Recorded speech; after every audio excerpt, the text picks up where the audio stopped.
All right, thanks. Thanks for your patience. Good to win at home. Always good to win at home. Proud of our team. We had it's kind of an interesting two halves. Had a tough start offensively, and then kind of got things going a little bit in the second half. Defensively played well, really for 3 quarters, and then gave up the 2-minute drives at the end, and hung on with a onside kick recovery and a stop on defense. So like a lot of these games, they're close, they're tight, similar to some of the games that Stanford's played. Against Florida State, came down to the last play. BC was tight. I scored at the end of the game to beat San Jose. So there's a lot of games like that in this conference. And, that's what we're ready for. And, fortunately, we made enough plays to come out on top today. And so it's a good feeling. Just a lot of things we can still improve on, keep working on. And that's what we'll do, going forward and get ready for Wake. We'll get started on the right here front row. Hey, Bill, we asked you a lot about Melcart recently, but Tyler Thompson has 7 sacks now in the last 4 games, and before that, he didn't have a career sack. Just where have you seen the emergence of Tyler come from? Yeah, he's worked really hard, going all the way back to the spring. I mean, he's one of the players that was a carryover from the previous team and has stayed with us, all the way through, which, again, it's like well less than half the team, so I just point that out. But, yeah, he's really worked hard on his pass rush. He's gotten a lot stronger. I mean, he was, I think, about maybe 15 to 20 pounds lighter than he is now, and that's all really good weight. He's explosive, he's strong, and his fundamentals and techniques rushing the passer have been something that he's refined and worked on, and working in coordination with the defensive linemen for pass rush games and stuff like that. So, he's our guy to block in practice. I could just tell you, like this, some of the things you see in the games are similar to what we see in practice. He's good edge speed. He has power. He's long. He's pretty athletic. On the far right, coach front row. Yes. Bill, with you guys at 4-5, 3 games left, do you even allow yourself to sort of think about what you guys need to do to get bowl eligibility at this point? Right now, we're going to think about how we can correct our mistakes from the Stanford game, how to get better, and talk about the things we did well, the things we didn't do well, and then we'll go on to Wake Forest, and we'll just let everything else take care of itself. Bill, what has been the difference with the pass rush in the last few weeks? Is it something the way that maybe Tyler and Melcart are lining up, or are there some other things you guys are doing that are kind of opening up those lanes a little bit more? Well, I mean, again, the score has a lot to do with it. It's hard to rush a passer against Clemson when you're, behind by 4 touchdowns, things like that. We're behind against Central Florida, so it's just hard to rush in those situations because they control the game. So. Score has a lot to do with it. Long yardage, obviously helps too. So, it's good team defense, good coverage, better rush. Just all works together. So a lot of this was there, would have been there previously if maybe the games had gone. No, look, I've said 1,000 times that we've improved significantly over the course of the season, individually and collectively. Our team defense, our team offense, our kickoff coverage. I mean, everything. It's not just one guy or one thing. It's a collective effort. Front row on the left. Yeah, Bill, you mentioned obviously playing in close games the last several weeks. This is another one where the defense kind of, allowed the offense to kind of hang around, if that makes sense, getting stops and allowing you guys like you did today to kind of get some touchdowns late and, take the lead. How much of a lift do you think that's kind of providing you from a defensive standpoint to, keep you guys in these games and then, relying on the offense to maybe make a couple plays to try to? I mean, look, I think everybody that goes out on the field is going out there to do the best they can. The defense is going out there to stop them. The offense is going out there to move the ball and score points. And sometimes good things happen, but that's not all the time. So I don't think it's anything other than that, really. We had good field position defensively from our kicking game, and unfortunately, we weren't able to take advantage of the turnover in the first quarter. Or start whatever it was, first quarter and the second quarter, whatever it was. We weren't able to take advantage of that field position, and neither were they. On the fumble, they ended up missing a field goal and then scoring before the half. But we knew Stanford's a good 2-minute team. They showed that in the Florida State game. They showed it in the BC game. They showed it in the certainly in the San Jose game where they came from behind, to win. They showed it in the SMU game at the half. So we knew that was a big part of their offensive production, and they did a good job with it, better than we did until the very end. Front row, far left. Hey, Coach, you guys had 11 penalties, right? Was it more like a discipline thing, or was it just maybe just a frustration of the game itself? Yeah, some of those penalties are just they're bad penalties, false starts. We had 2 or 3 of those lined up in the neutral zone once. So I don't know, that's probably a third of the penalties right there on stuff like that. And then, the holding penalties and the defensive pass interference.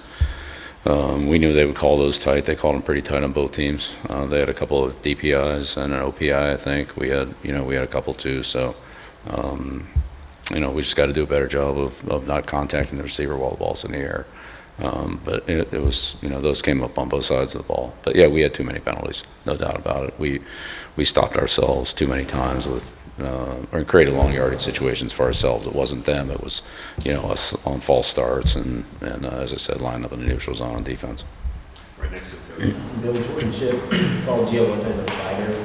No way that he's going to kind of block out a lot of noise and things that surrounded him and still come out even the slow first half and come out and put together a performance in the second half kind of led y'all to victory. How have you seen that characteristic out of him, and what have you seen him do, even a slow start, be able to do things in the second half? Yeah, I think Gio's a really competitive kid. He's a tough kid. You see him running the ball. He runs like a running back. He's not afraid to take a hit and drop a shoulder and gain a couple extra tough yards. I mean, he's very, very tough, competitive guy. And look, not every play is a great play. Every play is not an 80-yard touchdown.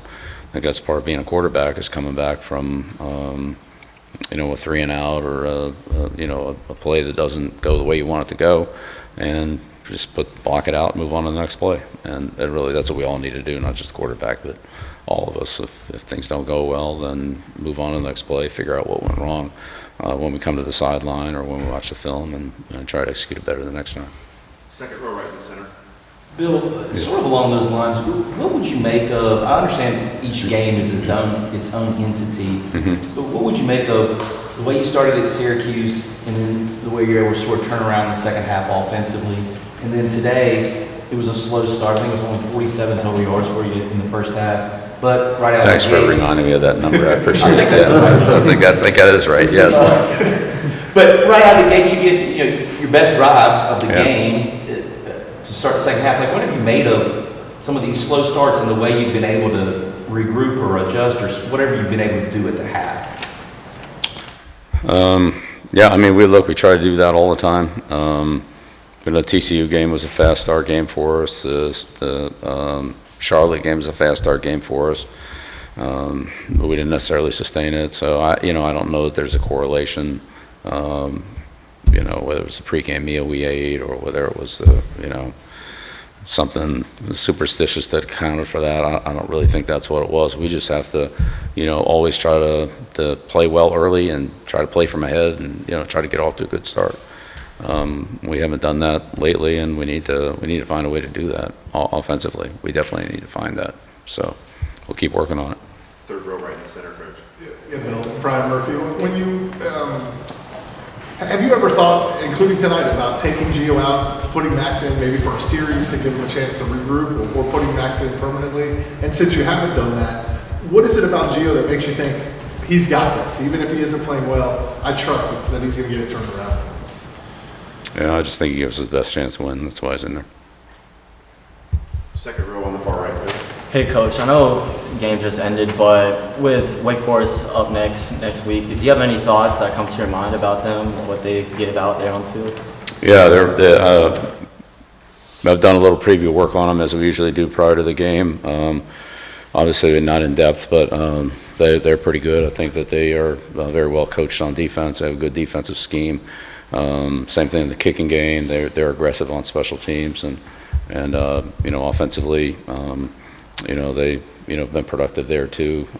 Athletic quarterback and a lot of different things that we need to stop. So we know this is going to be a big challenge, especially going on the road, to play at Wake. But I think they're a good football team. I think they're very well coached and disciplined, and we'll probably need to play our best game. Does the win over Syracuse on the road give you any confidence for the team and going back on the road to Wake Forest? Yeah, I think we've been confident all year. I don't think lack of confidence is a problem. We need to play better, do some things better, but I don't think it's a lack of confidence. I don't think we haven't been confident in any game. Some games we perform better than others, but I don't think we lack confidence. Far left coach here.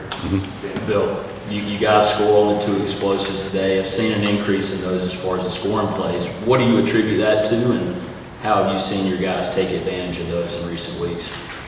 Yeah, I think our guys have done a good job on some of the open field running opportunities they've had. Juju last week on the screen, with the stiff arm going down the sideline, and Jordan on catching the ball, cutting back, hit the wheel route to bullet down the sideline. That was really just a play. It wasn't a catch and run play, but we had some catch and run plays. Kobe had the hitch pattern last week, ran it down to the 1 yard line. So just emphasizing running with the ball when it's in our hands on short routes or under routes, slants, things like that, and gaining those yards after the catch with good running skills. Those guys have done a good job of that. And our backs have done a good job when they've had a chance. We just couldn't get them started today. Second row, far left, Shelby. Coach, a lot of players on both sides of the ball said that over the past few weeks they felt just a lot more trust in the guys to the left and right of them. I'm curious just to what extent you've seen that as a coach. If you could just speak to maybe any examples how it's played out on offense. Yeah, no, I mean 100%. I mean, first of all, I don't think everybody necessarily knew the name of the person to the left or right of them several weeks ago. So we've gotten to spend more time with each other, a lot of new faces, and trying to find some of the combinations. We've had to move some people around, and so sure, trusting the person that's next to you and trusting the play. Sometimes the guy in front of you on defense is another. That's a high level of trust too. The person that plays in front of you in the on the when you line up for a play, it's if they do what they're supposed to do, then you can do what you're supposed to do, and if you're not sure, then you kind of wait to see where they are before you see where you go and things like that. So yeah, I think that has really helped us to be able to be more cohesive, to practice better, to to work together on the field, at a higher level. Both sides of the ball, they're very competitive in practice. We've gotten better consistently, and so that's what we're going to try to keep doing. But that unity in the group, whether it's on the punt team or the kickoff team or the our dime defense or whatever it is, it all certainly has helped. I'm not saying we're there yet by any stretch, but it's definitely gotten better and it helps. And there's a lot of times where guys can just look over and they is that that's what you're going to do, and what I mean. We weren't anywhere close to that several weeks ago. Last one here from Stanley, far left. And Bill, so going off of what Jeremiah was saying earlier, next week, Wake Forest, we've got 2 good defensive teams going at it, but your guys' offense, particularly the second half, has really seen start playing closer to its full potential, playing a lot better in recent weeks.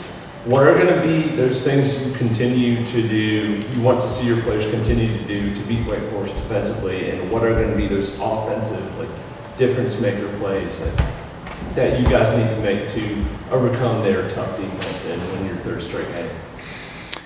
Yeah, I mean, I'm going to have to kind of pass on that one. I just haven't studied them enough to know some of the specifics that you're asking. Those are great questions, and we need to get the answers to those. I just don't have them right now. But again, I think that they're very well coached. I think they're very sound in what they do. They make you beat them. They make you go out and execute well to beat them. They don't make a lot of mistakes and just give up a lot of easy plays because they're not sound at what they're doing. So as I said, I think they're very well coached. They have probably the best pass rush that we're going to see this year, or certainly one of the best. They're very explosive on the defensive line. So I know that's going to be a problem. We'll have to deal with that. But as far as how it's all going to come together and what we feel like will give us the best chance to be competitive against them, we'll have to figure that out here over the next few days. Thanks, We got time for a couple more if you want. I know I kept you hanging here, so I can go a little longer if you want. Brandon. Go ahead, Pat. Bill, just, you've been talking about the improvement, and obviously defensively, we've really seen that. Offensively, what do you think is holding back maybe the offense from having that same level of improvement, or why maybe they haven't had the same level of improvement that the defense has? Well, and again, it goes in spurts. Like, we had it in the second half offensively in the last 2 games. Defensively, we didn't have it too much in the fourth quarter today. They drove the ball down the field, 2 times. So I would say it's just an inconsistency that we just don't, in every area of the game, we're just not as consistent as we need to be. We do enough good things. We've done enough good things to, be competitive in the last 4 games, win 2 of them, lose 2 of them with a turnover inside the 1-yard line. But we're competitive. We just, to play better, we just need to be more consistent across the board. And that part of that's coaching, part of it's playing, part of it's, individual play, part of it's, our play as a unit. So everything's important. It all matters, and we're just trying to, do everything better. I wouldn't say it's just like one thing that stands out. If there was one switch we could flip, I would do that. But I think that it's more of a consistency that we need. On the left of the center, Tim. Yeah, Bill, everyone talks a lot about how the players had to get to know each other and trust each other, and I'm wondering, from your standpoint, how the beginning of the season, how you had to adjust to maybe the different level that you're coaching now compared to what you used to coach, and how that has led to the improvement that the team has had as well. Yeah, I don't think it's as much about the level. I think it's, again, in retrospect, I think I could have done a better job in looking at some of our players and putting them in a better position to be successful. I think we have, tried to do that more as we've gone forward, and I think it's benefited some of them. Some of those, if we could have identified it a little bit sooner, that would have been helpful, but, we didn't, and so it's nobody's fault. It's just kind of the way it was. But as we played more games and got more opportunities to, see our guys work together, find the right combinations, and help them improve and put them in positions that are maybe a little better for their skill set, that's helped some of their production as well. So, again, going back to the early part of the season, there's a number of moving parts there. But, again, in retrospect, I think, I and we as a staff could have done a better job. If we knew then what we knew now, there's some things we would have done differently, but some of those we had to experience, and, things we thought we could do, we didn't do very well. Other things that we maybe weren't sure we could do, we were actually able to do okay. So, that's been part of our learning curve. Thanks. Bill, if you'll indulge me, a frivolous one. The interlocking UNC is not a logo that's shown a lot around here, but I know it goes back to when your dad coached here. I think it goes back to Lawrence Taylor. Goes back to Lawrence Taylor helmet, yeah. And did you have to request that, special, or were those around for you? No, I think we had them. I think we had that logo put on some of our gear. When you talk about some of the adjustments you've made, Damon June, big game last week. I think he only gets 3 carries today. How much of that is you guys game planning game by game, and how much of it is kind of what you answered Tim about knowing things that you can do better, week to week?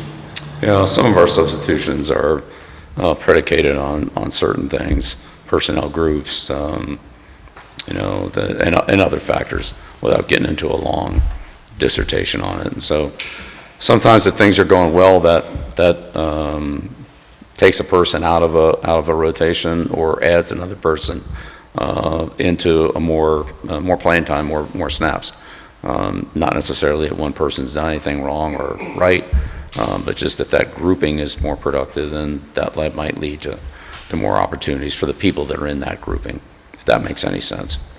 Right in front. Bill, we talked to Jordan Shipp a little while ago, and he spoke about how their respect for Gio has kind of accrued over time as they've seen him handle some of the criticism, some of the struggles. For you, what kind of conversations have you had with him about dealing with some of that and some of the outside noise, which is probably impossible for the guys to totally block out? And how has your respect for him in that sense grown over time as well? I think he's handled it pretty well. We've talked about it a little bit, but not extensively. Really, I've just tried to coach him to help him, do things that I think will help him execute better as a quarterback, or see the game, or see something that the defense is doing to try to help his execution and all. my focus has really been more on the coaching and the performance. I think he's a confident kid. He's a tough kid, and look, anybody that's played quarterback has, had some good plays and some bad plays, and I think he's done a good job of bouncing back from them. He's had a couple in practice, and he's had some really good plays in practice, but he's good at moving on to the next play, and that's really what we all need to do, whether it's quarterback or any other position, is have a short memory. I mean, learn from it, but have a short memory and move on. Don't let it affect your confidence and your execution on the next play. Bill, you mentioned Wake Forest pass rush being so good, but you guys have one better than, you said it was one of the team's best in the face, but you face your offensive line faces them. Yes. Bill, with the amount of injuries on the offensive line lately, how have you seen that group kind of come together, and even how's that defensive line prepared them for games like this?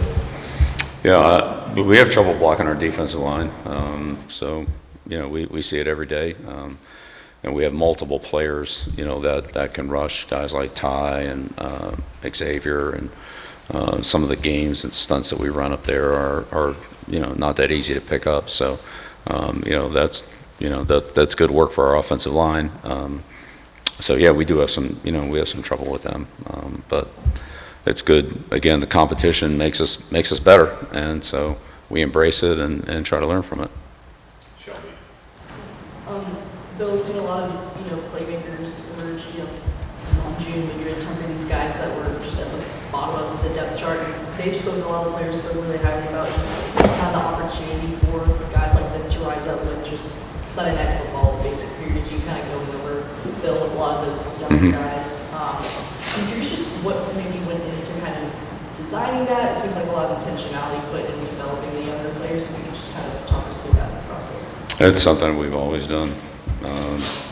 It's going all the way back to Cleveland. When Michael and I were there, we had the post-practice periods to see how the players improve. When your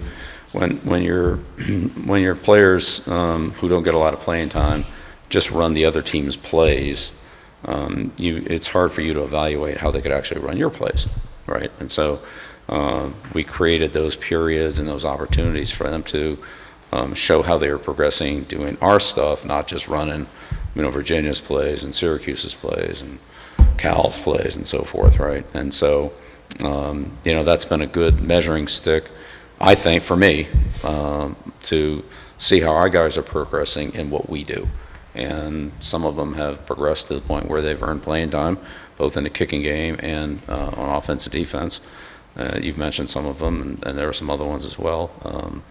Jordan Hall being one of them, that through their performance in practice and against our better players. So if you're a scout team player running the other team's plays against our first defense or our first offense, and you can continue to show up and be productive in those situations, that's a pretty good indication that you're probably ready to compete against that level of player. So it's a combination of both of those, but you do want to see, or I do want to see, our players running our plays to make sure that they can do what we need them to do, not just run a playoff cards that Virginia ran or that Stanford ran.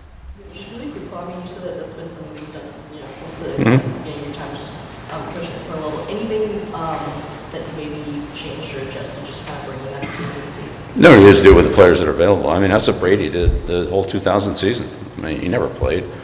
He was a fourth-string quarterback, but he did all those plays of running our offense against our defense, the guys who didn't play, and that's part of what is his development or Edelman's development or whoever.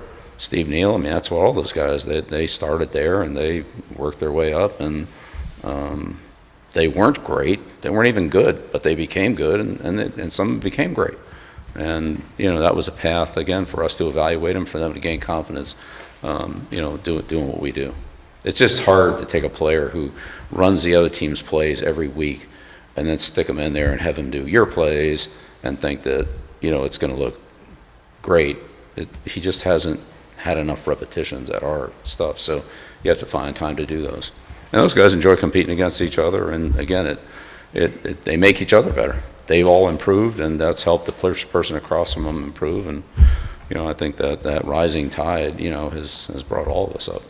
We're more competitive in practice, so we're probably more competitive in the games. Last one here, third row on the left. So whether it be with the sacks or in the open field, it seems like throughout the years, the tackling has really gotten better. Would you agree with that? Absolutely. So would you attribute that to? I mean, I can't even tell you how much time we work on tackling and running, for that matter, because they go hand in hand. But we work a lot on it. I know that, you know, people that have watched us practice, like at New England, or even sometimes people that have come through here, some of the NFL scouts, you know, would just comment like, man, you guys spend a lot of time on tackling. And we do. We spend a lot of time on tackling, and I think it's, you know, running is an important fundamental, tackling is an important fundamental, blocking and defeating blocks are important fundamentals, and so you just can't really do too much of those. They show up on every play, you know, a lot of times multiple times. And tackling isn't always about the guy who makes a tackle. A lot of times it's about, you know, playing with the proper leverage to force the runner to somebody else who can make the tackle, as opposed to losing leverage and, you know, then both of us are out of position. So, you know, it's something that we've spent a lot of time on, and we'll continue to do that because it's so foundational to successfully running or tackling the runner. And there's a lot of good runners in college football. There's a lot of guys that are quick and fast, and if you're not in position, they can make you look bad. And if at least you're in good position, you got a chance to, you know, to either make the play or force them to somebody else who can make the play. Okay, thank you. Thanks for your patience. Appreciate it.